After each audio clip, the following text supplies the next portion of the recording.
Bonjour, je suis Linda Lefebvre, analyste à Statistique Canada. J'ai déjà enseigné les mathématiques au secondaire au Québec et j'ai aussi donné des ateliers aux enseignants sur des ressources éducatives de Statistique Canada. Dans cet épisode, je vais vous montrer comment afficher des données sur des diagrammes avec seulement quelques étapes rapides en utilisant la fonction graphique des tableaux croisés dynamiques. Excel utilise le mot graphique pour dire diagramme. Alors, il s'agit ici de diagrammes dans lesquels on peut changer et rechanger les variables en les insérant et en les enlevant de l'axe sur lequel on les a mis de telle façon qu'on peut créer une variété de diagrammes rapidement. Les étapes pour créer des tableaux croisés dynamiques seront très semblables dans d'autres logiciels comme OpenOffice Calc, StarOffice Calc, Quattro Pro de Corel et le tableur AppleWorks. Avec un peu d'expérimentation, vous devriez être capable d'appliquer ces instructions au programme que votre école utilise. Pour commencer à apprendre comment utiliser les tableaux croisés dynamiques, vous aurez besoin de l'ensemble de données de votre classe du projet Recensement à l'école que vous avez déjà importé en Excel. Alors, ouvrez ce fichier maintenant. Mon fichier a 26 élèves de 6e année. On commence par dire à Excel quel ensemble de données on veut inclure dans le tableau croisé dynamique. Pour ce faire, cliquez sur seulement une cellule de votre ensemble de données.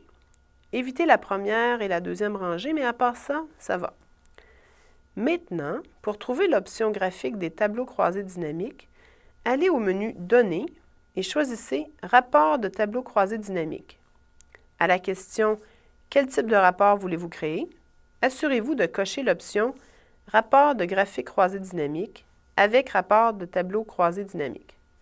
Et puis, cliquez sur le bouton Terminer.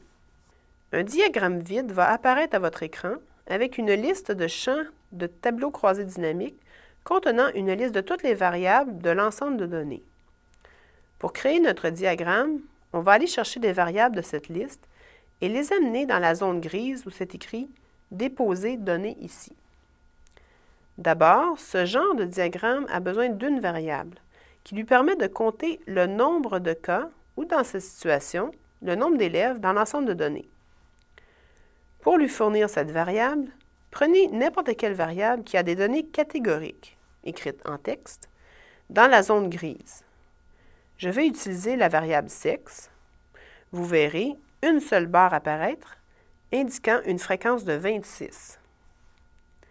La boîte, dans le coin gauche en haut, nous dit que c'est un compte de sexe. En d'autres mots, il y a 26 élèves dans cette classe et on peut les compter en comptant le nombre de personnes qui ont répondu à la question « sexe ». Faisons ce premier diagramme concernant la distribution de la couleur des yeux dans notre classe. Il faut prendre la variable « yeux » dans la liste et la glisser dans la place où vont les catégories au bas du diagramme. C'est notre variable de l'axe horizontal ou axe des X.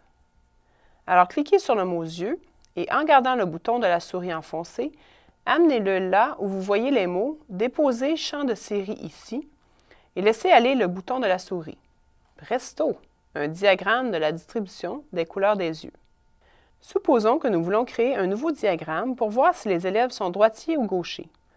On commence par enlever l'attribut yeux de l'axe des X. Cliquez sur yeux et ramenez-le n'importe où dans la liste des champs, puis laissez aller le bouton de la souris. Maintenant, le lieu des catégories est vide et on peut y apporter la variable main dominante, donc faites glisser main dominante et laissez aller. On peut voir que la majorité des gens de la classe sont droitiers. C'est le mode pour les données de la main dominante. Surprise, il n'y a pas de gaucher dans cette classe, mais seulement 2 personnes ambidextres. J'ai entendu dire qu'il y a plus de gars que de filles parmi les ambidextres. Je me demande si c'est vrai pour cet échantillon d'élèves. Voyons comment un diagramme dynamique peut nous aider à répondre à cette question. On a déjà mis la main dominante sur l'axe des X sur un diagramme à bandes. Maintenant, on veut séparer ces résultats entre garçons et filles. C'est un peu comme séparer la barre de l'axe des X entre l'information pour les gars et pour les filles. Pour faire cela, cliquez sur « Sexe » dans la liste des champs et glissez-le dans le lieu des séries au milieu à droite du diagramme où vous voyez les mots « Déposer plus de champs de séries ici ». Ceci divise la barre en sections garçons et filles dans un diagramme à bandes superposées. C'est pas mal, mais ce serait plus clair si les bandes étaient une à côté de l'autre. Pour faire ce changement, allez au menu de Tableau croisé dynamique et cliquez sur l'icône Diagramme. L'assistant graphique va s'ouvrir. Dans le menu Sous-type, choisissez le diagramme à double bande et puis cliquez Terminer. Maintenant, le diagramme le montre bien. Dans cet échantillon d'élèves, il n'y a que des gars parmi les ambidextres. Une chose à remarquer ici, ce sont les couleurs qu'Excel a automatiquement assignées aux deux sexes. Par défaut, Excel met sa première barre en bleu, ici pour les filles, et la deuxième barre en rouge vin pour les garçons. Si ça vous mélange, vous pouvez changer ces options de couleurs en utilisant l'option du pot de peinture. Cliquez une fois sur la barre des filles, allez à l'icône de peinture dans le menu du haut et choisissez une couleur. Je choisis le rouge. Et puis, faites la même chose pour les garçons. Cette fois-ci, je choisis le bleu. Bon, c'est plus facile à lire et remarquez que les couleurs ont changé aussi dans la légende. Jusqu'à maintenant, on a mis sur diagramme seulement des données catégoriques, c'est-à-dire des données dont les options sont en catégorie, comme garçons et filles.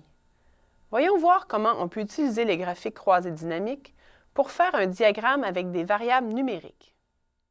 Commençons par enlever les variables de nos catégories et de nos séries.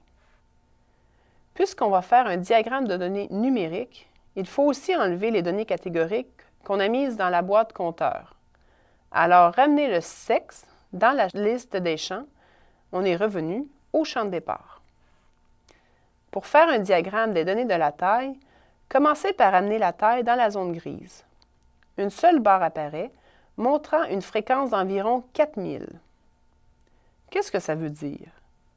La boîte en haut à gauche du diagramme nous dit « somme de taille », en voulant dire que lorsqu'on additionne toutes les tailles des élèves, on arrive à environ 4000. Pas très utile. Laissez-moi voir si on peut ajuster ce calcul pour nous donner la taille moyenne. Cliquez du côté droit sur « Somme de taille » et choisissez « Mettre en forme champ dynamique » dans le menu « Contexte ». Maintenant, descendez dans la liste « Synthèse par » et choisissez « Moyenne », puis « OK ». Maintenant, on peut voir que la taille moyenne des élèves de cette classe est d'environ 150 cm. Pour trouver le chiffre exact de la taille moyenne, il faut regarder le tableau dynamique qui correspond avec ce diagramme dynamique. Remarquez qu'il y a 3 onglets au bas de la page. Celui du diagramme est intitulé « Graphique 1 » et celui de la classe est nommé « Notre classe ». Si on clique sur l'onglet « Feuille 1 », on peut voir le tableau montrant les renseignements de notre diagramme de la taille. Il montre que la taille moyenne est de 149,33 cm. Ceci nous montre la moyenne pour toute la classe. Comment trouver la moyenne pour les garçons et les filles? Retournez au diagramme dynamique dans l'onglet « Graphique 1 ». Pour diviser ces données entre les catégories garçons et filles, glissez l'attribut sexe dans le milieu des catégories en bas du diagramme. Immédiatement, les données sont séparées entre les sexes et on peut voir qu'en moyenne, la taille des filles de cette classe dépasse celle des garçons de quelques centimètres. Est-ce que c'est typique pour des jeunes de 11 et 12 ans? Pour voir les chiffres exacts des tailles moyennes, retournez à Feuille 1. La taille moyenne des filles est de 152 cm et celle des garçons est de 146 cm. Comment ces chiffres se comparent-ils à ceux d'autres élèves de 6e ailleurs au Canada? Vos élèves peuvent comparer les résultats de leur tableau croisé dynamique aux résultats sommaires du recensement à l'école pour l'an dernier. Envoyez-les à la section « Données et résultats » du site Web, cliquez sur « Résultats sommaires du Canada » et choisissez l'année la plus récente. Descendez à taille moyenne selon l'âge. Regardons les jeunes de 11 et 12 ans. Eh bien, à 11 ans, les filles sont plus grandes, mais seulement par 0,2 de centimètre. Alors on dirait que les filles que j'ai analysées sont particulièrement grandes.